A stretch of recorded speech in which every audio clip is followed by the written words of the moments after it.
Indeed he is. Joe Gaziano, who led the Big Ten in sacks a year ago, got one in Northwestern's 29-19 win over Michigan State on Saturday as the Cats ended a three-game losing streak. Joins us from our studio in Evanston. Joe, been a tough few weeks for you guys. 0 for September. What did it mean to get that win? Yeah, no, it was definitely great to go on the road and get a win against a quality opponent. We're really focusing on, going 1-0 each week, and to be able to come out with a win against Michigan State and a great opponent again was, very satisfying for us, and it made the bus ride home a lot faster. The defense came up really big down the stretch, especially in that fourth quarter. A couple drives where you were able to kind of snuff the Spartans out there. Given the history this year, given the fact that you had the big lead slip away against Michigan, same thing happened against Akron, what was going through your guys' mind, particularly when Michigan State came back and took the lead? Yeah, for sure. I mean, we understood as a defense that there could be any play throughout the game that could be the deciding factor. So we didn't want to let a small miscommunication or a small breakdown in our defense to be the one play that resolved the game. We want to be going out there and getting the stops when we need to, and kind of put the ball in our offense hands and allow them to make the plays down the stretch. Joe, I want to get into your background a little bit. In addition to being a two-way player in high school, you were a punter and a place kicker as well. Is it safe to assume you were not 280 pounds at that point? That is correct. I was about 245 my senior year, so a little bit smaller, but still probably one of the biggest place kickers out there. What exactly did that look like at 245? I guess I'm, for some reason, more fascinated with the punter part of it, but either side of that, were you a good punter and place kicker? Yeah, so I had my longest punt was 72 yards against a team called Everett in the opener of my senior year, and then I hit a 43-yard field goal against Boston College High School, conference rival for us, in the closing seconds of the first half. So have you dabbled at all in this since coming to Evanston?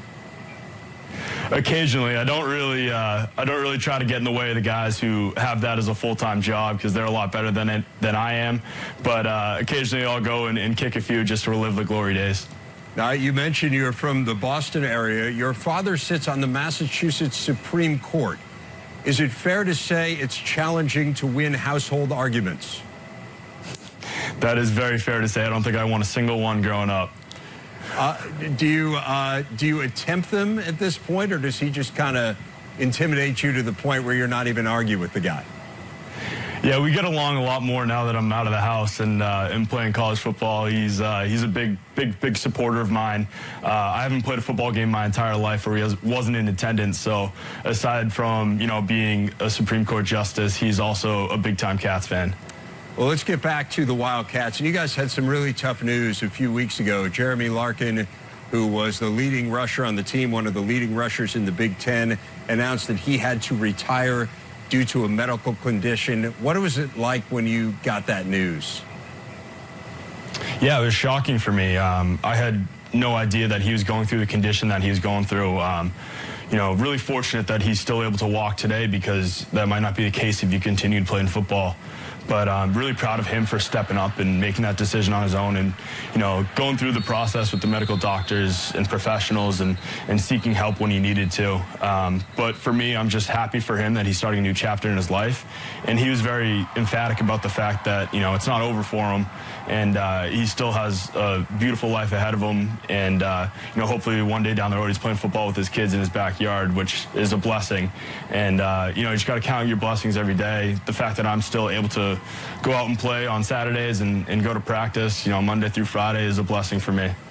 Well, a home game for you guys this week. You are 0-3 at home and 2-0 on the road. How do you explain that?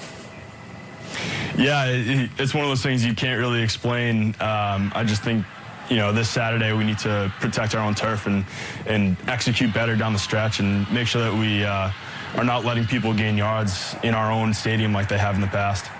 Well, Nebraska comes in winless into this game, and yet they are a prolific offense. I mean, you look at 3 different games this year where they have picked up at least 500 yards of offense.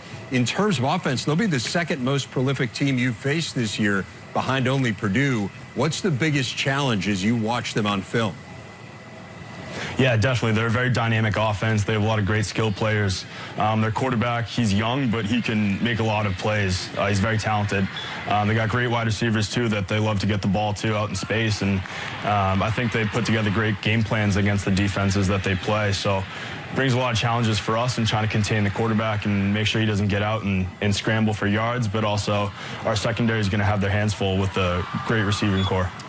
Joe, I know you guys had really high hopes coming into the year. When the season goes as it has, the 3 straight losses, including a couple games that I think very few people expected you to lose, how do you recalibrate your season at that point and your point of view on what's ahead? Yeah, for us, we're not trying to recalibrate because all of our goals are still ahead of us. The Big Ten West has not been decided yet, and we're still in the running. So for us, it's trying to go 1-0 every week and trying to get that win this weekend against Nebraska and just kind of further our path towards a Big Ten championship. One of the best defensive ends in the Big Ten, Joe Gaziano of Northwestern. Joe, thanks a lot for your time and best of luck on Saturday. Thanks, Dave. Appreciate it. Go Cats.